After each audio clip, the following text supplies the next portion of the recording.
Hello friends, आज मैं आपको इस वीडियो में स्विफ्ट कोड के बारे में बताने वाला हूं। अगर आप एक यूट्यूबर हैं तो आपको इंटरनेशनल पेमेंट आती होगी, तो उसके लिए स्विफ्ट कोड की जरूरत होती है। तो ये स्विफ्ट कोड होता क्या है और कहां से मिलता है और कैसे मिलता है, इसके बारे में मैं आपको इस वीडियो में कंप्लीटली बताने वाला हूं।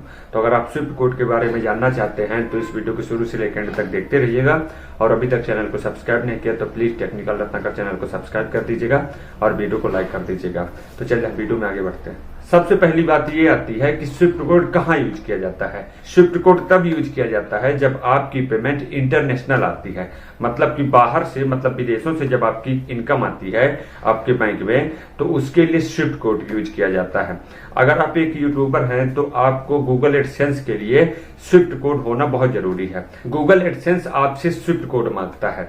जब आपके बैंक में विदेशों से ट्रांजैक्शन किया जाता है तो उसके लिए स्विफ्ट कोड यूज किया जाता है। ये स्विफ्ट कोड 8 डिजिट का होता है या 11 डिजिट का होता है, ठीक है ना। 8 अंक का होगा या कि फिर 11 अंक का होगा, ये ध्यान रखिएगा। अगर 9 अंक का है, 10 अंक का है, 12 अंक का है और इससे कम है, ज्यादा है, तो ये मैच नहीं करेगा, ये गलत है। सिर्फ यही है कि 8 अंक का और 11 अंक का स्विफ्ट कोड होता है, ये ध्यान रखिएगा। अब ये मिलेगा कैसे और कहां से मिलेगा और कौन देगा आपको स्विफ्ट कोड? तो स्विफ्ट कोड के लिए आपको बैंक में जाना पड़ता है। भारत में कुछ ऐसे बैंक हैं जिनमें स्विफ्ट कोड मिलता है, छोटे मोटे बैंकों में नहीं मिलता है। कुछ मेन बैंक होते हैं जो सरकारी बैंक होते हैं, तो उनमें स्विफ्ट कोड मिल जाता है। तो आप क्या करेंगे कि बैंक में अकाउंट ओपन करने से पहले बैंक में जाएंगे और उनसे बोलेंगे कि सर मुझे स्विफ्ट कोड चाहिए क्योंकि मुझे इंटरनेशनल पेमेंट आने वाली है। और आप ये भी बता देंगे कि मैं एक यूट्यूबर हूं तो ऐसे ऐसे मेरे पास पैसे आते हैं, तो आप एक काम करिए कि स्विफ्ट कोड मुझे दे दीजिए तो मैं इस बैंक में अपना अकाउंट ओपन करवा लूं। तो अगर स्विफ्ट कोड मिलता है तो वो बैंक आपके काम का है। अगर स्विफ्ट कोड उस बैंक में नहीं मिलता है तो वो बैंक आपके किसी काम का नहीं है। आप एक काम करिएगा कि ऐसे लोकल लोगों से पूछेंगे ना तो वो नहीं बताएंगे। आप सीधे मैनेजर के पास चले जाइएगा, बैंक मैनेजर के पास जाएंगे तो ये बोलेंगे कि सर मुझे यूट्यूब से पेमेंट आने वाली है तो इसके लिए हमें स्विफ्ट कोड की जरूरत है। तो अगर आपके बैंक में स्विफ्ट कोड है तो आप मुझे स्विफ्ट कोड दे दीजिए। तो अगर उस बैंक में स्विफ्ट कोड अवेलेबल होगा तो वो मैनेजर आपको स्विफ्ट कोड दे देगा। अगर नहीं होगा तो वो बता देगा कि सर हमारे यहाँ स्विफ्ट कोड की सुविधा नहीं है। तो फिर आप क्या करिएगा कि दूसरे बैंक में चले जाइएगा जिस बैंक में स्विफ्ट कोड मिलता हो। थोड़ा पता कर लीजिएगा सब लोगों से, थोड़ा दिमाग लगाइएगा और ये देखिएगा कि आपके आसपास कोई यूट्यूबर है जिसको पेमेंट आती है, तो उनसे ये पूछ लीजिएगा कि सर आपने कौन से बैंक में अकाउंट ओपन करवाया है जिसमें स्विफ्ट कोड मिल जाता है, तो मैं भी वहीं ओपन करवा लूं तो मेरी भी पेमेंट आने लगे। तो वो यूट्यूबर आपको बता देगा कि भैया कि ये इस बैंक में मैंने ओपन करवाया है तो आप भी इसी में करवा दीजिए, तो आपको स्विफ्ट कोड मिल जाएगा। तो फिर आप उसमें अकाउंट खुलवा लीजिएगा। ओके। अगर आप एक न्यू यूट्यूबर हैं और आपका चैनल मोनेटाइज नहीं हुआ है तो आप ये ना जानते होंगे कि स्विफ्ट कोड कहाँ यूज होता है।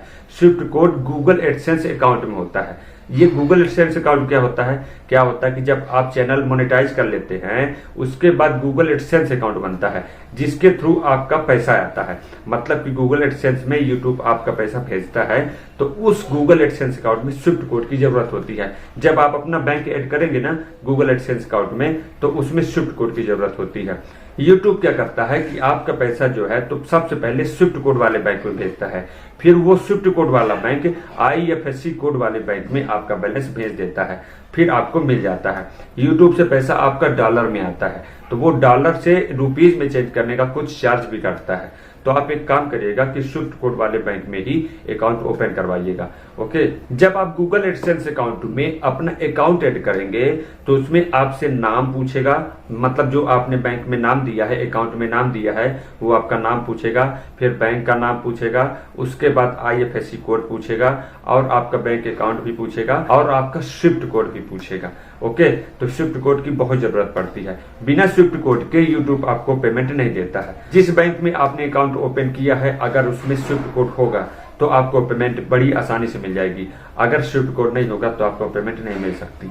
ओके। तो आप संभल जाइएगा, अच्छे वाले बैंक में ओपन करिएगा जिस बैंक में स्विफ्ट कोड होता हो।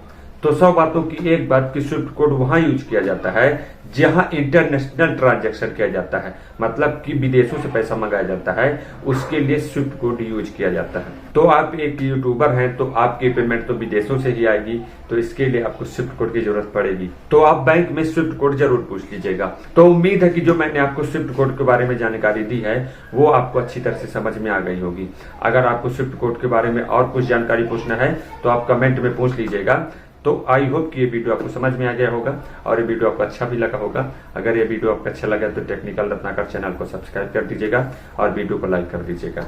तो मिलते हैं अगले वीडियो में, तब तक के लिए बाय। थैंक यू दोस्तों, जय हिंद।